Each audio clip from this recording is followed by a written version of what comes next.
ವಿದ್ಯಾರ್ಥಿಗಳೇ, ಎಲ್ಲರಿಗೂ ಶುಭಾಶಯಗಳು. ಮಕ್ಕಳೇ, ಹಿಂದಿನ ತರಗತಿಗಳಲ್ಲಿ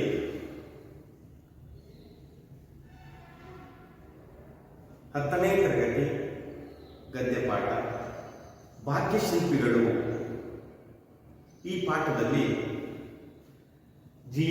ಡಿ.ಎಸ್.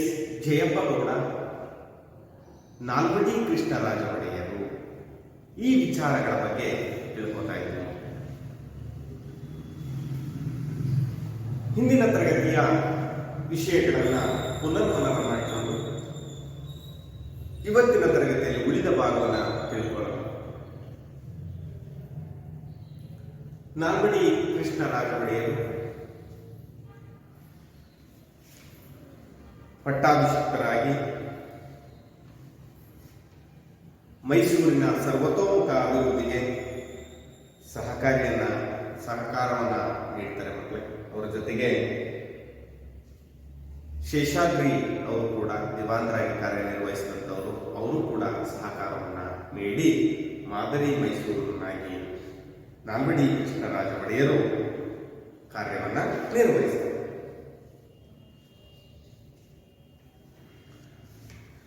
ಇವರು ಸರ್ವತೋಮುಖ ಅಭಿವೃದ್ಧಿಯನ್ನ ಮಾಡಿ ಮಾದರಿ ಮೈಸೂರು ಅಂತಕ್ಕಂತಹ ಹೆಸರನ್ನ ಗಳಿಸುವಂತೆ ಮೈಸೂರು ರಾಜ್ಯಕ್ಕೆ, ಮೈಸೂರು ಸಂಸ್ಥಾನಕ್ಕೆ ಕೀರ್ತಿಯನ್ನು ತಂದುಕೊಟ್ಟಂತಹ ಅವರೇ ನಾಲ್ವಡಿ ಕೃಷ್ಣರಾಜ ಒಡೆಯರು. ಇವರು ಪ್ರಜಾಪ್ರತಿನಿಧಿ ಸಭೆ, ನ್ಯಾಯ ವಿಧೇಯಕ ಸಭೆ ಮತ್ತು ಅನೇಕ ಕೊಡುಗೆಗಳನ್ನು ನೀಡ್ತಾರೆ. ಅದರ ಜೊತೆಗೆ ಅನೇಕ ಕಾನೂನುಗಳನ್ನು ಜಾರಿಗೆ ತರ್ತಾರೆ. ಹೀಗೆ ಒಂದು ಮಹತ್ವದ ಯೋಜನೆಗಳನ್ನು ತಂದು ಕಾರ್ಯರೂಪಕ್ಕೆ ತಂದಂತಹ ಕೀರ್ತಿ ನಾಲ್ವಡಿ ಕೃಷ್ಣರಾಜ ಒಡೆಯರಿಗೆ ಸಲ್ಲುತ್ತೆ. ಅವರನ್ನ ಸಾಮಾಜಿಕ ಕಾನೂನುಗಳ ಹರಿಕಾರ ಅಂತಕ್ಕಂಥ ಹೆಸರನ್ನ ಪಡೆದುಕೊಳ್ತಾರೆ. ಇವತ್ತು ನಾವು ತಿಳ್ಕೊಳ್ತಿರ್ತಕ್ಕಂತಹ ವಿಷಯ ಒಬ್ಬ ವ್ಯಕ್ತಿ, ಅವರೇ ಸರ್ ಎಂ ವಿಶ್ವೇಶ್ವರಯ್ಯನವರು. ನಿನ್ನೆ ನಾವು ನಾಲ್ವಡಿ ಕೃಷ್ಣರಾಜ ಒಡೆಯರ ಸಾಧನೆ, ಕೊಡುಗೆ, ಅವರು ಕೈಗೊಂಡಂತಹ ಕಾನೂನುಗಳು, ಜಾರಿ ಮಾಡಿದ ಕಾರ್ಯಗಳ ಬಗ್ಗೆ ತಿಳ್ಕೊಂಡಿದ್ದು ಮಕ್ಕಳೇ. ಅಂತಹ ಭಾಗ್ಯಶಿಲ್ಪಿ ಹೆಸರು ನಾವು ಅವರ ಬಗ್ಗೆ ತಿಳ್ಕೊಂಡಿರ್ತಕ್ಕಂಥದ್ದು ಹೆಮ್ಮೆಯ ವಿಷಯ. ಇವತ್ತು ಅಂಥದ್ದೇ ಇನ್ನೊಬ್ಬರು ವ್ಯಕ್ತಿ, ಇವರು ಮಹಾರಾಜರಲ್ಲ, ಆದರೂ ಕೂಡ ಇವರು ಒಬ್ಬ ಭಾಗ್ಯಶಿಲ್ಪಿಗಳು ಅಂತಕ್ಕಂತಹ ಮನೋಭಾವನೆ ಮತ್ತೆ ಆ ರೀತಿಯ ಕಾರ್ಯಗಳನ್ನು ಕೈಗೊಂಡಿರ್ತಕ್ಕಂಥದ್ದು ನಮಗೆ ಅವರ ಬಗ್ಗೆ ತಿಳ್ಕೊಳ್ಳೇಬೇಕಾಗಿರ್ತಕ್ಕಂತಹ ಒಂದು ಮನಸ್ಸು.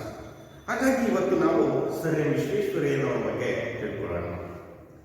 ದುರದೃಷ್ಟವಶಾತ್ ಭಾರತೀಯರಾದ ನಾವು ಹೆಚ್ಚು ಮಾತನಾಡುವವರು ಮತ್ತು ನುಡಿದಂತೆ ನಡೆಯಲಾರದವರೆಂಬ ದೂಷಣೆಗೆ ಒಳಗಾಗಿದೆ. ತಾವು ಈ ಮಾತಿಗೆ ಬಹುದೊಡ್ಡ ರೀತಿಯಲ್ಲಿ ಹೊರತಾಗಿದ್ದೀರಿ. ತಾವು ಕಡಿಮೆ ಮಾತನಾಡಿದ್ದೀರಿ, ಹೆಚ್ಚು ಕೆಲಸ ಮಾಡಿದ್ದೀರಿ. ಅದನ್ನು ನಾವು ತಮ್ಮಿಂದ ಕಲಿಯೋಣ. ಪಂಡಿತ್ ಜವಾಹರ್ಲಾಲ್ ನೆಹರು ಅವರು ಬೆಂಗಳೂರಿನಲ್ಲಿ ನಡೆದ ವಿಶ್ವೇಶ್ವರಯ್ಯ ಅವರ ಶತಮಾನೋತ್ಸವ ಸಮಾರಂಭದಲ್ಲಿ ಅವರ ಬಗ್ಗೆ ಈ ರೀತಿ ನುಡಿದರು. ಅವರ ಒಂದೊಂದು ಮಾತುಗಳು ಸರ್ ಎಂ ವಿ ಅವರಿಗೆ ಅಕ್ಷರಶಃ ಸಲ್ಲುತ್ತಿದ್ದವು. ಇವರು ಭಾರತದ ಆಧುನಿಕತೆಯ ಅಧಿಕಾರರಾಗಿ ವಾಸ್ತವ ಚಿಂತನೆ, ನಿಸ್ವಾರ್ಥ ನಡತೆ, ಸುಸಂಗತ ವೈಜ್ಞಾನಿಕ ದೃಷ್ಟಿ, ಯೋಜನೆ ಮತ್ತು ದಕ್ಷ ಆಡಳಿತದ ತಳಹದಿಯ ಮೇಲೆ ಹೊಸ ರಾಷ್ಟ್ರ ನಿರ್ಮಿಸಲು ಮುಂದಾದವರು. ಮಕ್ಕಳೇ, ಚೆನ್ನಾಗಿ ಗಮನ ಇಟ್ಟು ಕೇಳಿಸ್ಕೊಳ್ಳಿ. ಇದು 2 ಅಂಕದ ಪ್ರಶ್ನೆ ಬರ್ತದೆ. ಸರ್ ಎಂ ವಿಶ್ವೇಶ್ವರಯ್ಯನವರ ಬಗ್ಗೆ ಜವಾಹರ್ಲಾಲ್ ನೆಹರೂರವರು ಏನೆಂದು ಹೇಳಿದರು ಅಂತಕ್ಕಂಥದ್ದು ನೋಡಿ ಎಷ್ಟು ಚೆನ್ನಾಗಿ.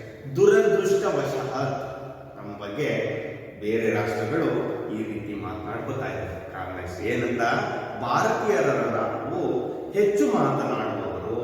ಭಾರತದವರು ಏನೇನು ಕೆಲಸವನ್ನ ಹೆಚ್ಚು ಮಾಡ್ತಾ ಇದ್ದೀವಿ, ಮಾತನಾಡುವಂತಹ ಕೆಲಸ. ಮತ್ತು ನುಡಿದಂತೆ ನಡೆಯಲಾರದವರೆಂಬ ದೂಷಣೆಗೆ ಒಳಗಾಗಿದ್ದೇವೆ. ಇಂತಹ ದೂಷಣೆಗೆ ನಾವು ಒಳಗಾಗಿದ್ದೇವೆ.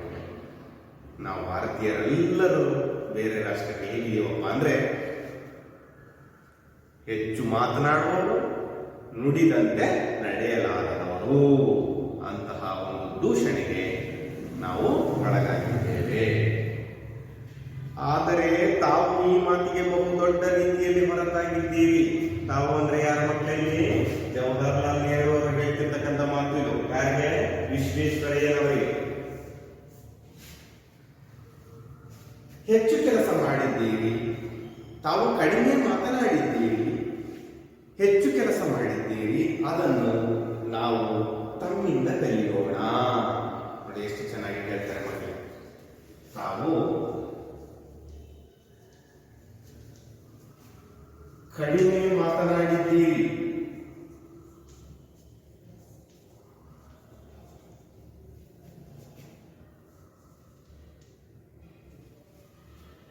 ಹೆಚ್ಚು ಕೆಲಸ ಮಾಡಿದ್ದೀರಿ,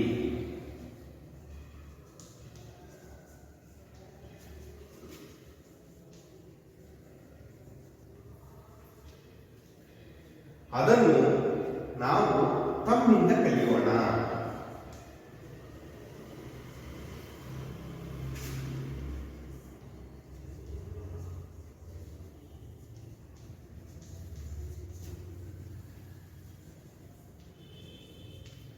ಈ ರೀತಿ ಹೇಳಿದವರು ಭಾರತದ ಮೊಟ್ಟ ಮೊದಲ ಪ್ರಧಾನಮಂತ್ರಿಗಳು ಪಂಡಿತ್ ಜವಾಹರ್ಲಾಲ್ ನೆಹರೂರವರು.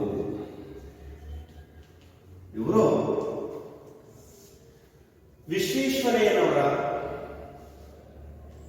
ಜನ್ಮ ಶತಮಾನೋತ್ಸವದ ಸಮಾರಂಭದಲ್ಲಿ ಬೆಂಗಳೂರಿನಲ್ಲಿ ಸಭೆಯಲ್ಲಿ ಮಾತನಾಡುವ ಸಂದರ್ಭದಲ್ಲಿ ವಿಶ್ವೇಶ್ವರಯ್ಯನವರ ಬಗ್ಗೆ ಈ ರೀತಿ ಮಾತನಾಡ್ತಾ ಇದ್ದಾರೆ ಮಕ್ಕಳೇ.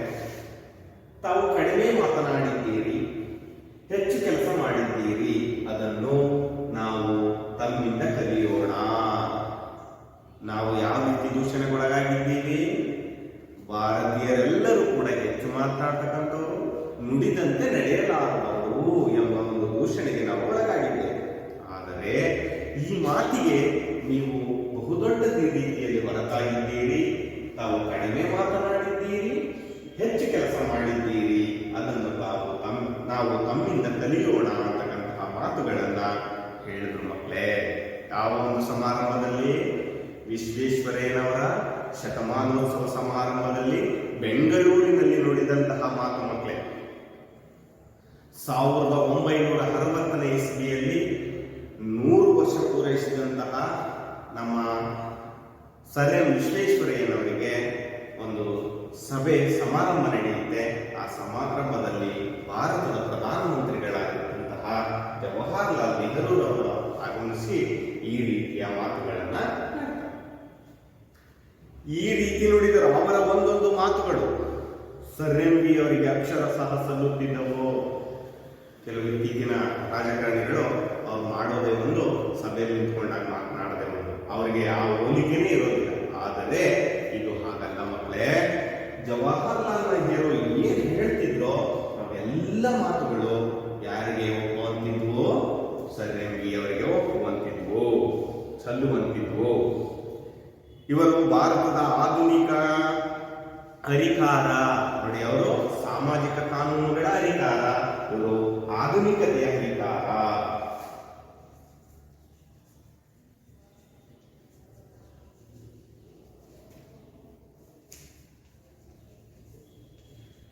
ಆಧುನಿಕತೆಯ ಅಧಿಕಾರ ಯಾರು? ಸರ್ ಎಂ ವಿಶ್ವೇಶ್ವರಯ್ಯನವರು. ಯಾಕಪ್ಪ ಇವನ್ನ ಆಧುನಿಕತೆಯ ಅಧಿಕಾರ ಅಂತ ಕರಿತೀವಿ ಅಂದ್ರೆ ವಾಸ್ತವ ಚಿಂತನೆಯನ್ನ ಮಾಡ್ತೀವಿ. ಹಿಂದೆ ನಡೆದ ಮುಂದೆ ನಡೆದ ಅವೆಲ್ಲಕ್ಕಿಂತ ವಾಸ್ತವವಾದ ಒಂದು ಚಿಂತನೆ, ಇವತ್ತಿನ ದಿನದ ಚಿಂತನೆ ಜೊತೆಗೆ ನಿಸ್ವಾರ್ಥ ನಡತೆ. ನಾವೆಲ್ಲ ಸ್ವಾರ್ಥ ನಡತೆಗಳು ಮಕ್ಕಳೇ, ಆದರೆ ಇವರಲ್ಲಿ ಯಾವುದೇ ಸ್ವಾರ್ಥ ಇರಲಿಲ್ಲ. ನಿಸ್ವಾರ್ಥವಾದಂತಹ ನಡತೆ, ಸುಸಂಗತ ವೈಜ್ಞಾನಿಕ ದೃಷ್ಟಿ, ಒಳ್ಳೆಯ ವೈಜ್ಞಾನಿಕವಾದ ದೃಷ್ಟಿಯನ್ನ ಇಟ್ಟುಕೊಂಡು ಕೆಲಸವನ್ನ ಮಾಡಿದಂಥವರು. ಯೋಜನೆ ಮತ್ತು ದಕ್ಷ ಆಡಳಿತದ ತಳಹದಿಯ ಮೇಲೆ ಹೊಸ ರಾಷ್ಟ್ರ ನಿರ್ಮಿಸಲು ಮುಂದಾದಂಥವರು. ಎಷ್ಟು ಚೆನ್ನಾಗಿದೆ. ಯೋಜನೆಗಳು ಆಗಿತ್ತು, ದಕ್ಷ ಆಡಳಿತ ಇತ್ತು, ಆ ತಳಹದಿಯ ಮೇಲೆ ನಿಂತುಕೊಂಡು ಹೊಸ ರಾಷ್ಟ್ರವನ್ನು ನಿರ್ಮಾಣ ಮಾಡೋದಕ್ಕೆ ಮುಂದಾದ್ರು. ಹಾಗಾಗಿ ಇವರನ್ನ ಆಧುನಿಕತೆಯ ಹರಿಕಾರ ಅಂತ ಕರೀತಾರೆ ಮಕ್ಕಳೇ. ಅರ್ಥ ಆಯ್ತಲ್ಲ? ಮುಂದಿನ ವಿಶ್ವೇಶ್ವರಯ್ಯನವರು ಕ್ರಿಸ್ತ ಶಕ 1860 ಸೆಪ್ಟೆಂಬರ್ 15ರಂದು ಶ್ರೀನಿವಾಸ ಶಾಸ್ತ್ರಿ ಮತ್ತು ವೆಂಕಟಲಕ್ಷ್ಮಮ್ಮ ಅವರ ಎರಡನೆಯ ಮಗನಾಗಿ ಜನಿಸಿದರು. ಇವರ ಪೂರ್ವಜರು ಮೂಲತಃ ಕರ್ನೂಲ್ ಜಿಲ್ಲೆ ಇಡಲೂರು ತಾಲೂಕಿನ ಮೋಕ್ಷಗೊಂಡಂ ಅಗ್ರಹಾರಕ್ಕೆ ಸೇರಿದರು. ಕಾರಣಾಂತರದಿಂದ ಕರ್ನಾಟಕಕ್ಕೆ ವಲಸೆ ಬಂದು ಚಿಕ್ಕಬಳ್ಳಾಪುರ ಸಮೀಪದಲ್ಲಿರುವ ಮುದ್ದೇನಹಳ್ಳಿಯಲ್ಲಿ ನೆಲೆಸಿದರು. ಮೊದಲಿನಿಂದಲೂ ಅವರ ಮನೆತನಕ್ಕೆ ಮೋಕ್ಷಗೊಂಡಂ ಎಂಬ ಅವರ ಮೂಲ ಸ್ಥಳದ ಹೆಸರು ಸೇರಿಕೊಂಡಿತ್ತು. ವೆಂಕಟಲಕ್ಷ್ಮಮ್ಮ ಅವರಿಗೆ ಮಕ್ಕಳು ಹೆಚ್ಚು ಓದಿ ದೊಡ್ಡ ವ್ಯಕ್ತಿಗಳಾಗಬೇಕೆಂಬ ಹಂಬಲವಿತ್ತು. ಅದಕ್ಕಾಗಿ ಸಂಸಾರವನ್ನು ಚಿಕ್ಕಬಳ್ಳಾಪುರಕ್ಕೆ ಸ್ಥಳಾಂತರಿಸಿದರು. ಮಕ್ಕಳೇ, ಸರ್ ಎಂ ವಿಶ್ವೇಶ್ವರಯ್ಯನವರು 1860 ಸೆಪ್ಟೆಂಬರ್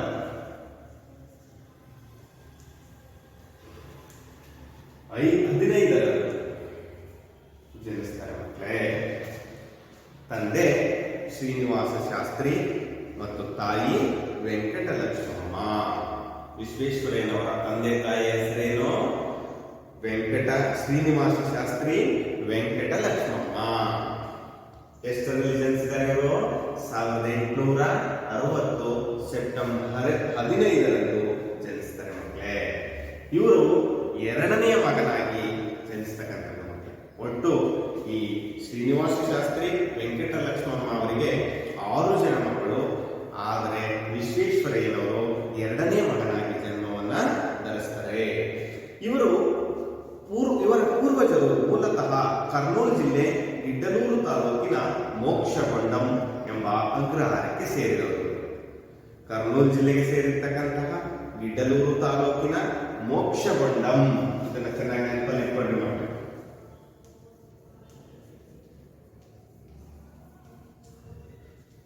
ಈ ಮೋಕ್ಷಗೊಂಡಂ ಎಂಬ ಅಗ್ರಹಾರದಲ್ಲಿ ಇವರು ಜನಿಸಿರ್ತಕ್ಕಂಥದ್ದು, ಅಂದ್ರೆ ಮೂಲತಃ ಸೇರಿರ್ತಕ್ಕಂಥದ್ದು. ಕಾರಣಾಂತರದಿಂದ ಇವರು ಕರ್ನಾಟಕಕ್ಕೆ ಬರ್ತಾರೆ, ವಲಸೆ ಬರ್ತಾರೆ. ಬಂದು ಚಿಕ್ಕಬಳ್ಳಾಪುರ ಸಮೀಪದಲ್ಲಿರುವ ಮುದ್ದೇನಹಳ್ಳಿಯಲ್ಲಿ ನೆಲೆಸ್ತಾರೆ. ಆದರೆ ಇವರು ನೆಲೆಸಿದ್ದೆಯಲ್ಲಿ ಮುದ್ದೇನಹಳ್ಳಿ.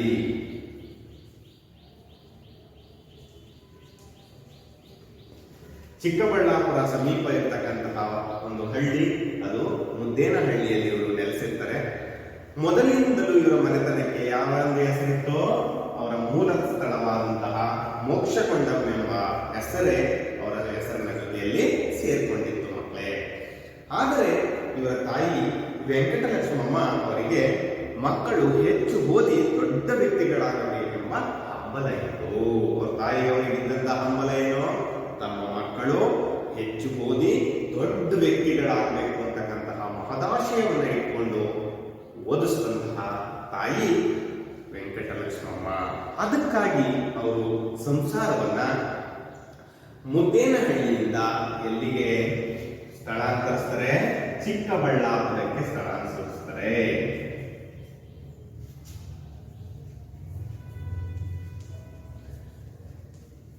ಮುದ್ದೇನಹಳ್ಳಿಯಿಂದ ಚಿಕ್ಕಬಳ್ಳಾಪುರಕ್ಕೆ ಅವರ ಎಲ್ಲ ಸಂಸಾರ ಬರುತ್ತೆ ಮಕ್ಕಳೇ. ಅಂದ್ರೆ ಮುಂದಿನ ವಿದ್ಯಾಭ್ಯಾಸ ಎಲ್ಲವೂ ಕೂಡ ಎಲ್ಲಿ ನಡೆಯುತ್ತೆ? ಚಿಕ್ಕಬಳ್ಳಾಪುರದಲ್ಲಿ ನಡೆಯುತ್ತೆ. ವಿಶ್ವೇಶ್ವರಯ್ಯನವರು ಪ್ರಾಥಮಿಕ ಶಿಕ್ಷಣ ಚಿಕ್ಕಬಳ್ಳಾಪುರದಲ್ಲಿ ನಡೆಯಿತು. ಸೋದರ ಮಾವ ರಾಮಯ್ಯ, ಎಚ್ ರಾಮಯ್ಯ ಕೇಳಿದ್ರೆ ಮಕ್ಕಳೇ? ಎಚ್ ರಾಮಯ್ಯ ಇವರ ಸೋದರ ಮಾವ. ಯಾರ ಸೋದರ ಮಾವ? ವಿಶ್ವೇಶ್ವರಯ್ಯನವರ ಸೋದರ ಮಾವ.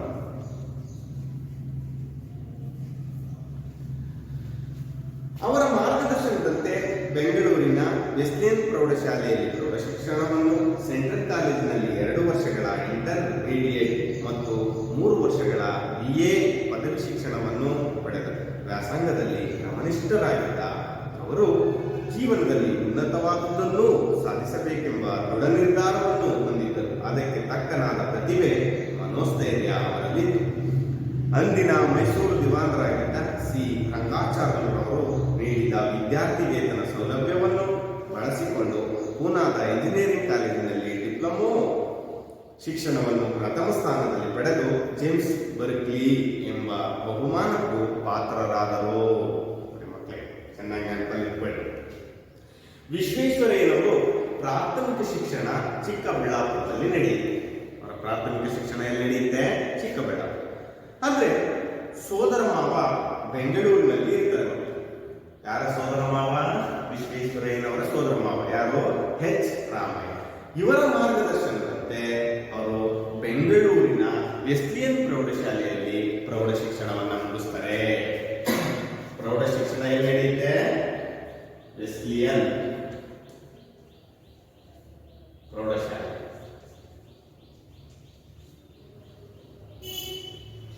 ಪ್ರೌಢ ಶಿಕ್ಷಣ ನಡೀತಕ್ಕಂಥದ್ದು. ಅದಾದ್ಮೇಲೆ ಸೆಂಟ್ರಲ್ ಕಾಲೇಜಿನಲ್ಲಿ, ಎರಡನೇದು ಸೆಂಟ್ರಲ್ ಕಾಲೇಜಿನಲ್ಲಿ 2 ವರ್ಷಗಳ ಇಂಟರ್ಮೀಡಿಯೇಟ್, ಈಗ ನಾವು ಪದವಿ ಪೂರ್ವ ಶಿಕ್ಷಣ ಅಂತ ಕರಿತೀವಲ್ಲ ಮತ್ತೆ, ಆಗ ಅದನ್ನ ಇಂಟರ್ಮೀಡಿಯೇಟ್ ಅಂತ ಕರಿತಿದ್ರು. ಆ ಇಂಟರ್ಮೀಡಿಯೇಟ್ ಎಜುಕೇಶನ್ ಅನ್ನ, ವ್ಯಾಕರಣವನ್ನ ಸೆಂಟ್ರಲ್ ಕಾಲೇಜಿನಲ್ಲಿ 2 ವರ್ಷ ಪೂರೈಸ್ತಾರೆ. ಇದಾದ್ಮೇಲೆ 3 ವರ್ಷಗಳ BA ಪದವಿಯನ್ನು ಕೂಡ ಮುಗಿಸ್ತಾರೆ. 3 ವರ್ಷ.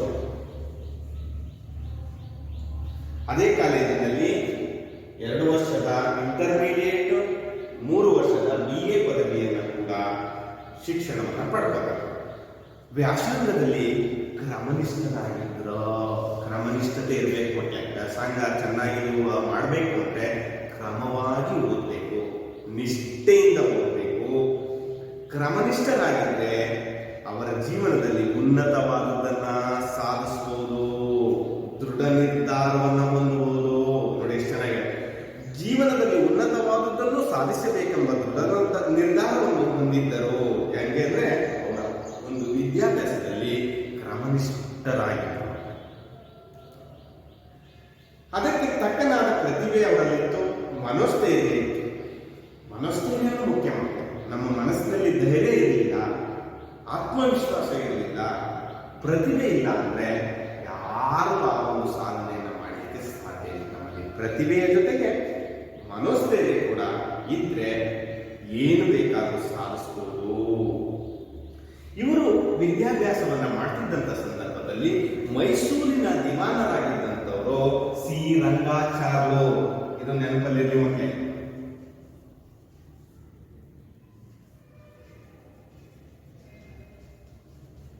ಸಿ ರಂಗಾಚಾರ್ಲು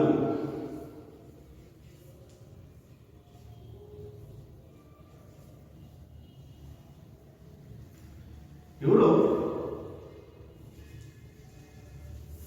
ಮೈಸೂರಿನ ದಿವಾನರಾಗಿದ್ದರು. ನಾಲ್ವಡಿ ಕೃಷ್ಣರಾಜ ಒಡೆಯರು ಅಧಿಕಾರಕ್ಕೆ ಬಂದಂತ ಸಂದರ್ಭದಲ್ಲಿ ಕೆ ಶೇಷಾದ್ರಿ ಅಯ್ಯರವರು ದಿವಾನರಾಗಿದ್ರು.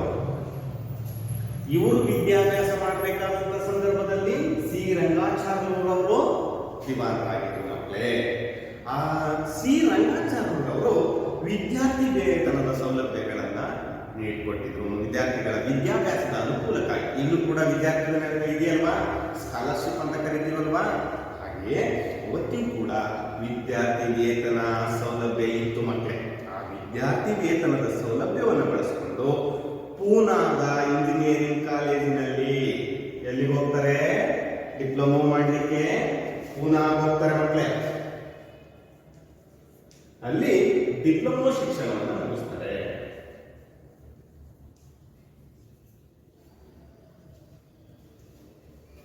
ಈ ಡಿಪ್ಲೊಮಾ ಶಿಕ್ಷಣವನ್ನು ಪೂನಾದಲ್ಲಿ ಮುಗಿಸಿ ಆ ಡಿಪ್ಲೊಮಾ ಕೋರ್ಸಿನಲ್ಲಿ ಪ್ರಥಮ ಸ್ಥಾನವನ್ನ ಪಡ್ಕೋತಾರೆ. ಅತ್ಯಂತ ಹೆಚ್ಚು ಅಂಕಗಳನ್ನು ಗಳಿಸಿ ಪ್ರಥಮ ಶ್ರೇಣಿಯಲ್ಲಿ ಪಾಸ್ ಆಗ್ತಾರೆ, ಉತ್ತೀರ್ಣರಾಗ್ತಾರೆ. ಆಗ ಆ ಪೂನಾದ ಇಂಜಿನಿಯರಿಂಗ್ ಕಾಲೇಜಿನಲ್ಲಿ ಇವರಿಗೆ ಜೇಮ್ಸ್ ಬರ್ಕ್ಲಿ, ಇದನ್ನ ನೆನಪಲ್ಲಿ ಇಟ್ಕೊಳ್ಳಿ ಮಕ್ಕಳೇ, ಯಾವ ಪ್ರಶಸ್ತಿ ಇವರಿಗೆ ಬಹುಮಾನ ಬರುತ್ತೆ ಅಂತ. ಜೇಮ್ಸ್ ಬರ್ಕ್ಲಿ, ಇದು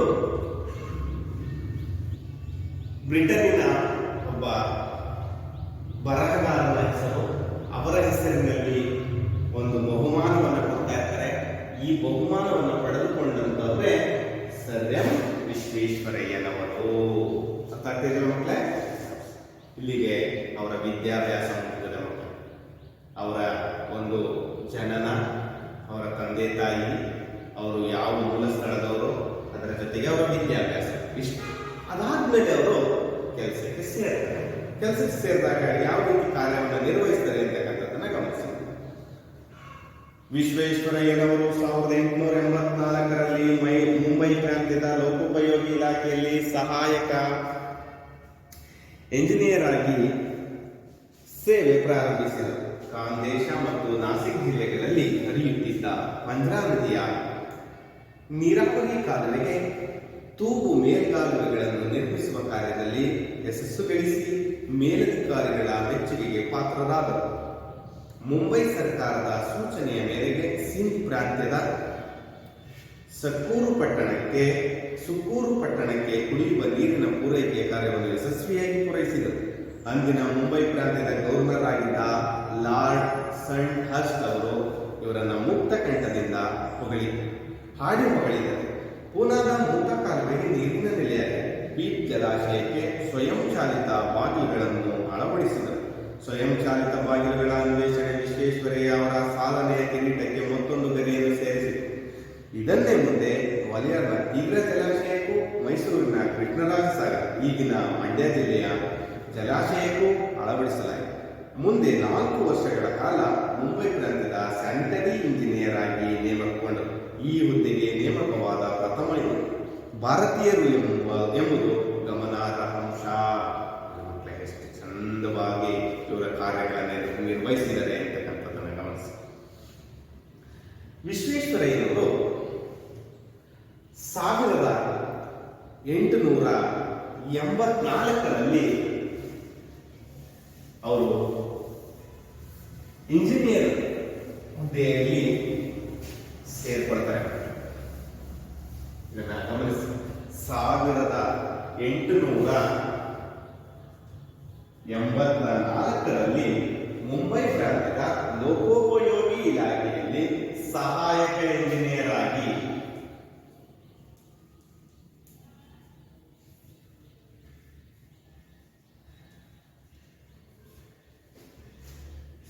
ಸೇವೆ ಪ್ರಾರಂಭ ಆಗುತ್ತೆ. 1884ರಲ್ಲಿ ವಿಶ್ವೇಶ್ವರಯ್ಯನವರು ಮೊದಲು ಕೆಲಸಕ್ಕೆ ಸೇರ್ತಾರೆ. ಮತ್ತೆ ಸಹಾಯಕ ಇಂಜಿನಿಯರ್ ಆಗಿ ಈ ಒಂದು ಸಹಾಯಕ ಇಂಜಿನಿಯರ್ ಆಗಿ ಮುಂಬೈ ಪ್ರಾಂತ್ಯ, ಆಗ ಪ್ರಾಂತ್ಯಗಳಿದ್ದು ಮಕ್ಕಳೇ, ಹಾಗಾಗಿ ಇವರು ಮೊದಲು ಕೆಲಸಕ್ಕೆ ಸೇರಿದ್ದು ಯಾವ ಪ್ರಾಂತ್ಯದಲ್ಲಿ? ಮುಂಬೈ ಪ್ರಾಂತ್ಯದಲ್ಲಿ.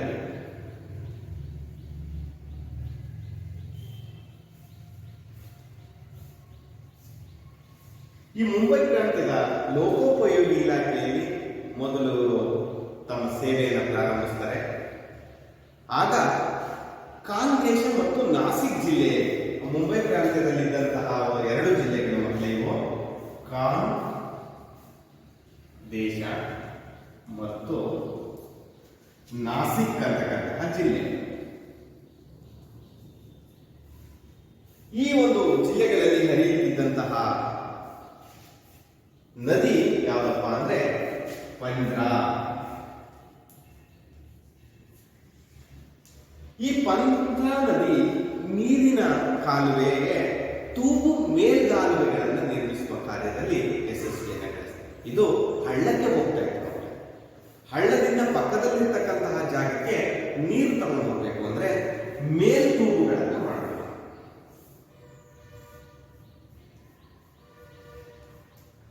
ಇದು ಹಳ್ಳ. ಈ ಕಡೆಗೂ ಕೂಡ ಪ್ರದೇಶ ಇದೆ, ಭೂಪ್ರದೇಶ. ಈ ಕಡೆಗೂ ಭೂಪ್ರದೇಶ ಇದೆ. ಆದ್ರೆ ನೀರೆಲ್ಲ ಇಲ್ಲೇ ಹೋಗ್ಬೇಕು. ಅದಕ್ಕೆ ಏನ್ ಮಾಡೋದು? ಇಲ್ಲಿ ಮೇಲ್ಗಾಲುವೆಗಳನ್ನು ಸ್ಥಾಪನೆ ಮಾಡೋದು. ತೂಗು ಮೇಲ್ಗಾಲುವೆಗಳನ್ನು ನಿರ್ಮಿಸುವ ಕಾರ್ಯದಲ್ಲಿ ಯಶಸ್ವಿಯನ್ನು ಗಳಿಸ್ತಾರೆ. ಮೇಲಧಿಕಾರಿಗಳಿಗೆ ಇವರು ಮೆಚ್ಚುಗೆಗೆ ಪಾತ್ರರಾಗ್ತಾರೆ. ಆಗ ಅದೇ ರೀತಿಯಾಗಿ ಮುಂಬೈ ಸರ್ಕಾರದ ಸೂಚನೆಯ ಮೇರೆಗೆ ಸಿಂಧ್ ಪ್ರಾಂತ್ಯದ, ಯಾವ ಪ್ರಾಂತ್ಯದ? ಸಿಂಧ್. ಮುಂಬೈ ಸರ್ಕಾರದ ಮೇರೆಗೆ ಅವರೇ ಹೇಳ್ತಕ್ಕಂಥದ್ದು, ಅವ್ರ ಸೂಚನೆ ಮೇರೆಗೆ ಸಿಂಧ್ ಪ್ರಾಂತ್ಯದಲ್ಲೂ ಕೂಡ ಇವರು ಕಾರ್ಯವನ್ನು ನಿರ್ವಹಿಸ್ತಾರೆ. ಸುಕ್ಕೂರು ಪಟ್ಟಣಕ್ಕೆ ಕುಡಿಯುವ ನೀರಿನ ಪೂರೈಕೆ ಇರಲ್ಲ. ಹಾಗಾಗಿ ಆ ಸುಕ್ಕೂರು ಪ್ರಾಂತ್ಯದ ಒಂದು ಪ್ರದೇಶಕ್ಕೆ ನೀರನ್ನ ಪೂರೈಸುವಂತಹ ಕೆಲಸದಲ್ಲೂ ಕೂಡ ಇವರು ತುಂಬಾ ಸುಂದರವಾದ ಕಾರ್ಯಗಳನ್ನ ಯಶಸ್ವಿಯಾಗಿ ಮುಗಿಸ್ತಾರೆ. ಹಾಗಾಗಿ ಆ ಒಂದು ಮುಂಬೈ ಪ್ರಾಂತ್ಯದ ಗವರ್ನರ್ ಆಗಿದ್ದಂಥವರು, ಮುಂಬೈ ಪ್ರಾಂತ್ಯದ ಗವರ್ನರ್ ಯಾರಪ್ಪ ಅಂದ್ರೆ ಲಾರ್ಡ್ ಸಂಡ್ ಹರ್ಸ್ಟ್. ಲಾರ್ಡ್ ಸಂಡ್ ಹರ್ಸ್ಟ್ ಇವರು ಮುಂಬೈ ಪ್ರಾಂತ್ಯದ ಗವರ್ನರ್. ಅವಾಗ ಬ್ರಿಟಿಷ್ ಅಧಿಕಾರಿ, ಬ್ರಿಟಿಷ್ನ ಗವರ್ನರ್ ಲಾರ್ಡ್ ಸಂಡ್ ಹರ್ಸ್ಟ್ ಮುಂಬೈ ಪ್ರಾಂತ್ಯದ ಗವರ್ನರ್ ಆಗಿ ಕಾರ್ಯನಿರ್ವಹಿಸ್ತಾರೆ. ಇವರು ವಿಶ್ವೇಶ್ವರಯ್ಯನವರನ್ನ ಮುಕ್ತ ಕಂಠದಿಂದ ಹೊಗಳ್ತಾರೆ. ಮಕ್ಕಳೇ, ಮುಕ್ತ ಕಂಠ ಅಂದ್ರೆ ಆ ಒಂದು ರೀತಿಯಾದಂತಹ ವಿಚಾರವನ್ನ ಹೇಳಲಿಕ್ಕೆ ನೋಡಿ, ಮುಕ್ತ ಕಂಠದಿಂದ ಹೊಗಳತಕ್ಕಂಥದ್ದೇ ಬೇರೆ. ಆದ್ರೆ ಒಳ ಮನಸ್ಸು ಹೊರ ಮನಸ್ಸು ಅಂತಕ್ಕಂಥದ್ದು ತೆರೆದ ಮನಸ್ಸು. ಮುಕ್ತ ಕಂಠ ಅಂದ್ರೆ ಏನು ಮಕ್ಕಳೇ? ತೆರೆದ ಮನಸ್ಸು ಅಂತ ಹೇಳ್ತೀವಿ. ಆದ್ರೆ ಕೆಲವರು ಸುಮ್ಮನೆ ಹೊಗಳುತ್ತಿರ್ತಾರೆ, ಒಳಗಡೆಯಿಂದಲ್ಲ, ಬರೀ ಮೇಲ್ಮಾತಿಗಷ್ಟೇ. ಹಾಗಾಗಿ ಆತರದ ಮನಸ್ಸಿನಿಂದ ಹೊಗಳಿಲ್ಲ ಮಕ್ಕಳು, ಇವ್ರನ್ನ ಮುಕ್ತ ಕಂಠದಿಂದ ಹೊಗಳಿದ್ದಾರೆ. ಅದಾದ್ಮೇಲೆ ಇವರು ಪೂನಾದ ಮೂತಾ ಕಾಲುವೆಗೆ ನೀರಿನ ನೆಲೆಯಾಗಿದ್ದ ಪೀಪ್ ಜಲಾಶಯ, ಪೂನಾದಲ್ಲಿ ಮೂತಾ ಕಾಲುವೆ ಇರ್ತದೆ ಮಕ್ಕಳೇ, ಅದು ಪೀಪ್ ಜಲಾಶಯ ಅಂತ ನಿರ್ಮಾಣ ಆಗಿದೆ.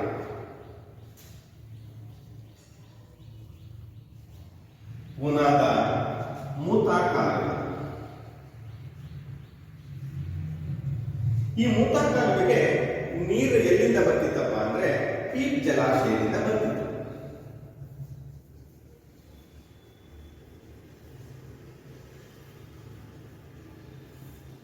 ಪೂನಾದಲ್ಲಿ ಇರ್ತಕ್ಕಂತಹ ಪೀಪ್ ಜಲಾಶಯ, ಆ ಪೀಪ್ ಜಲಾಶಯದಿಂದ ಮೂತಾ ಕಾಲುವೆಗೆ ನೀರು ಬರ್ತಿತ್ತು. ಆ ನೀರು ಬರ್ತಿದ್ದಂತಹ ಈ ಪೀಪ್ ಜಲಾಶಯಕ್ಕೆ ಸ್ವಯಂ ಚಾಲಿತ ಬಾಗಿಲುಗಳ ಅನ್ವೇಷಣೆ ಮಾಡ್ತಾರೆ ಮಕ್ಕಳೇ. ಸ್ವಯಂ ಚಾಲಿತ ಬಾಗಿಲುಗಳು ಅಂದ್ರೆ ಆ ಜಲಾಶಯ ಪೂರ್ಣ ಭರ್ತಿ ಆದ್ರೆ ತನಗೆ ಅವು ಬಾಗಿಲುಗಳನ್ನು ತೆರೆದುಕೊಂಡು ನೀರನ್ನ ಹೊರ ಹಾಕ್ತಿದ್ವು. ಸ್ವಯಂ ಚಾಲಿತ ಬಾಗಿಲುಗಳು ಅಂತ ಹೇಳ್ತೀವಿ.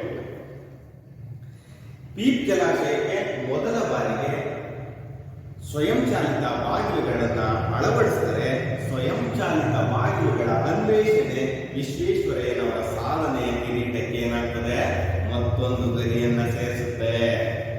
ಎಂತಹ ಬುದ್ಧಿಶಕ್ತಿ, ಎಂತಹ ಆಲೋಚನಾ ಶಕ್ತಿ, ಎಂತಹ ಯೋಜನಾ ಶಕ್ತಿ ವಿಶ್ವೇಶ್ವರಯ್ಯನವರಲ್ಲಿ ಇತ್ತು ಅನ್ನೋದನ್ನ ನಾವು ಈ ಒಂದು ಮಾಡಿರುವ ಕಾರ್ಯಗಳಿಂದ ತಿಳ್ಕೋಬಹುದು. ಮೊದಲು ಇವರು ಈ ಪೀಪ್ ಜಲಾಶಯಕ್ಕೆ ಸ್ವಯಂ ಚಾಲಿತ ಬಾಗಿಲುಗಳ ಅನ್ವೇಷಣೆ ಮಾಡ್ತಾರೆ. ಅದರ ಜೊತೆಗೆ ಮತ್ತೆ ಗ್ವಾಲಿಯರ್ನ ತೀಗ್ರ ಜಲಾಶಯಕ್ಕೂ ಮಾಡ್ತಾರೆ. ಜೊತೆಗೆ ನಮ್ಮ ಕರ್ನಾಟಕದಲ್ಲಿ ಇರ್ತಕ್ಕಂತಹ ಇನ್ನೊಂದು ಜಲಾಶಯ ಯಾವುದು? ಕೃಷ್ಣರಾಜ ಸಾಗರ.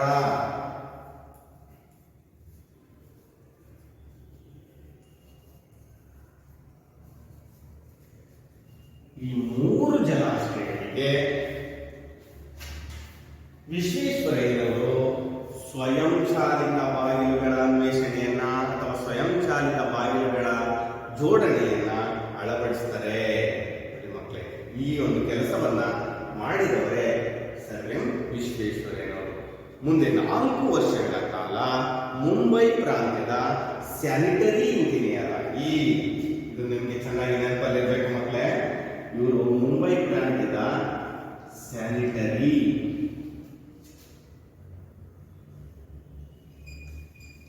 ಇಂಜಿನಿಯರ್ ಆಗಿ ಕೆಲಸವನ್ನು ನಿರ್ವಹಿಸ್ತಾರೆ.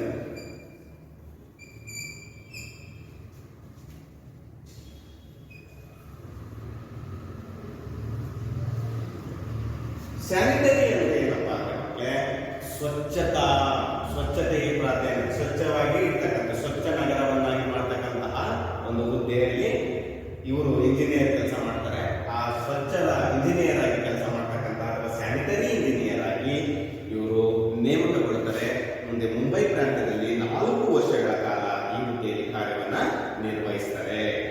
ಈ ಹುದ್ದೆಗೆ ನೇಮಕವಾದ ಪ್ರಥಮ ಭಾರತೀಯ ಎಂಬುದು ಗಮನಾರ್ಹ ಅಂಶ.